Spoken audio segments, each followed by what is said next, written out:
L-4 tal-34 ġimgħa matul is-sena, Sen 1. Qari mill-Evanġelju ta' San Luqa, kapitlu 21, versi minn 12 sa 19. F'dak iż-żmien Ġesu qal lid-dixxipli tiegħu: imma qabel dan kollu jixħtu idejhom fuqkom u jippersegwitawkom, jagħtukom f'idejn il-mexxejja tas-sinagoga u jitfawkom il-ħabs u jaħdukom quddiem slaten u gvernaturi minħabba f'ismi. Dan ikun jiswilkom biex tistgħu tagħtu xhieda.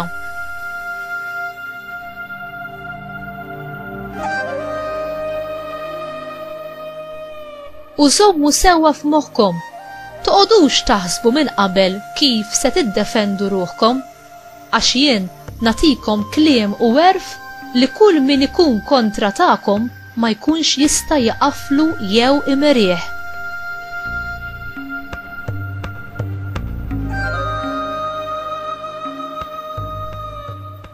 U jittradukom saħansitra il-ġenituri tagħkom, uħudkom u qrabatkom u ħbiebkom, u lil xi wħud minnkom joqtluhom, u kulħadd isir jobodkom minħabba f'ismi. Imma xara waħda minn raskom ma tintilifx. Jekk tibqgħu sħaħ sal-aħħar, issalvaw ħajjitkom.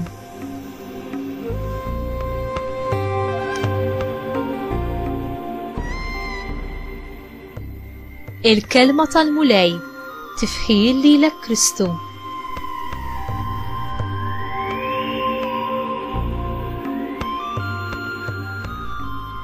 Inti lest li ssofri u jekk ikun hemm bżonn ixxerred demmek għal fidi tiegħek.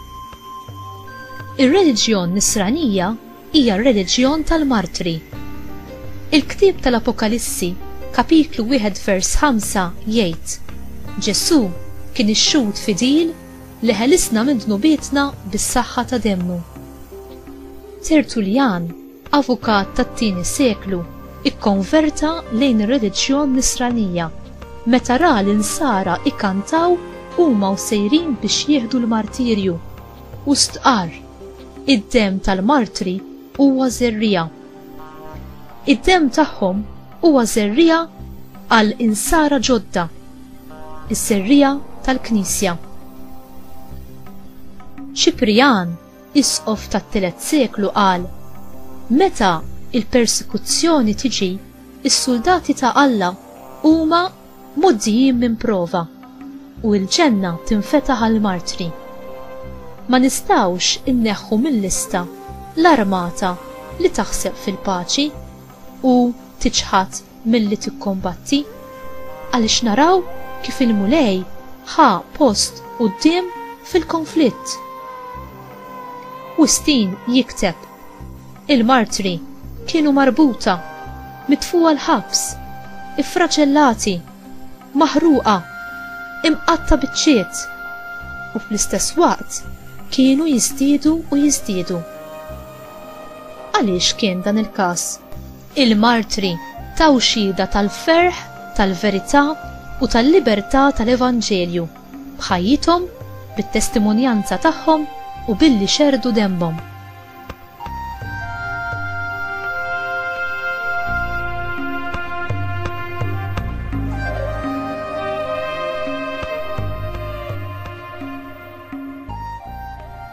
Alla jista' jissejjaħ lil xi wħud minna biex jieħdu l-martirju, imma l-aktar fostna għandna ngħixu l-martirju ta' kuljum billi nkunu ta' xhieda għal ferħ tal-Evanġelju meta affaċċjati bil-sfidi tagħna ta' kuljum, bil-kontradizzjonijiet, bit-tentazzjonijiet u dak kollu li naraw ġej kontrina meta aħna qed nippruvaw nimxu wara l-mulej.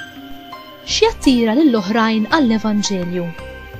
Jattirhom propju il-mod kif jgħixu l-insara, meta dawn iħobbu l-edewwa, meta jgħixu bil-ferħ fis-sofferenza, bil-paċenzja fil-mumenti ta' kuntrarju, billi jaħfru lil min jimxi b'inġustizzja magħhom u billi juru imħabba u komfort lejn min iħossu li tilef kull tama u li jinsab fil-bżonn tal-għajnuna.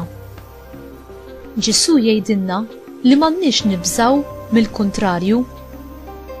Hu se jagħtina biżżejjed grazzja, qawwa u għerf meta affaċċjati ma' provi, u anki se jagħtina wkoll il-kliem x'għandna nwieġbu biex niddefendu il-fidi tagħna. U inti ħerqan biex tagħti xhieda tal-ferħ u l-libertà tiegħek tal-mod kif inti tgħix l-Evanġelju?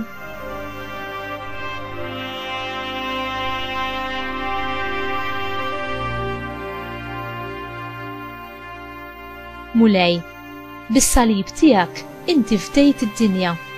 Għażiża Marija, int li bqajt taħt is-salib ta' ibnek sal-aħħar, la ma bżajt minn min seta' joqtol lilek ukoll.